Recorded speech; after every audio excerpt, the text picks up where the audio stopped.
What's happened to politics, well, it's affected our entire lives. It's actually made all kinds of storytelling very, very difficult because the storytelling to a degree requires a consensus of some kind. One of the reasons that I went into politics was to convince people that politicians did, you know, take their kids to school and get on the bus and go to hospital like you do and do the same things as you do, because a lack of trust in our politicians and your packsmen, why are they so crap, is really, really, really dangerous. And actually we're about to start seeing the fruition of how dangerous it is when people believe that it is people versus politicians, and how that can be used to basically breed totalitarianism. So that is what is happening, I believe, this democratization of our culture, democratization of our media. And just remember, when we start criticizing, think to yourself, what are you really criticizing?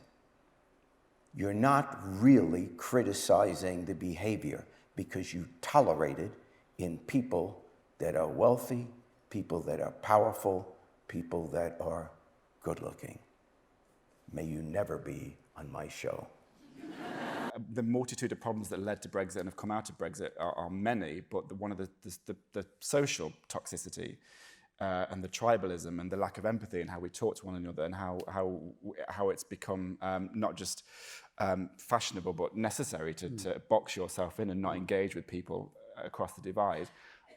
I think drama is, I know I'm being really romantic, but I do believe that drama and art and storytelling is a way through that, and you could absolutely input into the national curriculum drama, not just as a way of getting confidence and reading the classics, but to use those lessons and that time as a way of engaging with difficult issues, difficult things, to walk in the footsteps of people you wouldn't normally get a chance to think yourself into people's minds who you disagree with. I think also, there's a danger, maybe the nature of political debate and discussion in interviews has become broken, that they've become sessions which largely throw out more heat than light on issues.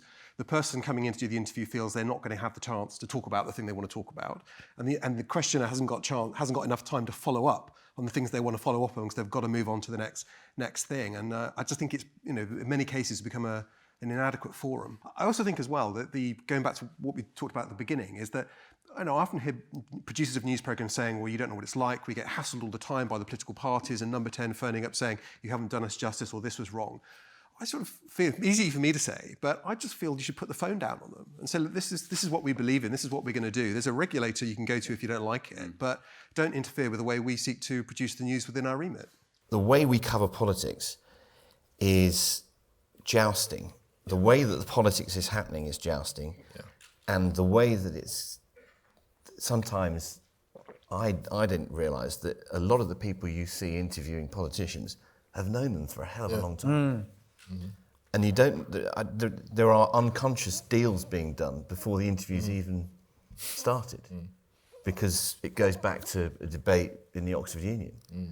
Our country is undergoing seismic changes. There's widespread disillusion and a loss of a sense of belonging as society fragments. Whatever happens about Brexit, we need big new ideas to take us forward.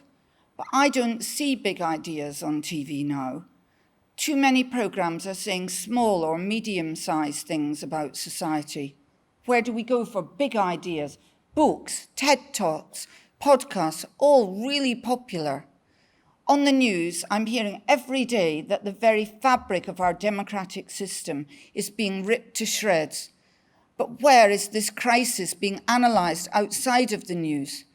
UK broadcasters are still making some great investigations, but where are the programmes which shake all our assumptions about society?